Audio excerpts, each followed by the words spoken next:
everyone around the world who's watching, there's a little country who has nothing but love in their hearts that is covered by ash.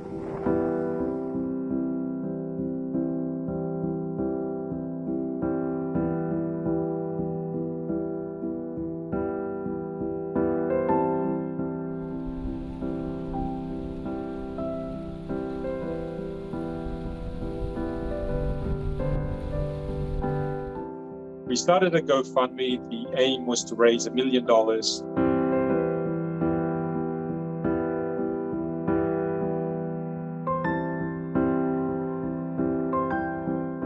We're looking at helping if there's any damage to the hospitals, helping schools, rebuilding, electricity, anywhere that we can help where there's need.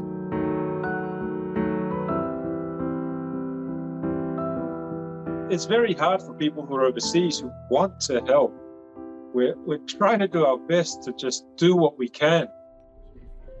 I think this is the best that we can do, is to, number one, raise awareness so that different countries around the world can help us. And number two, raise funds so that as the need arises, we're there ready.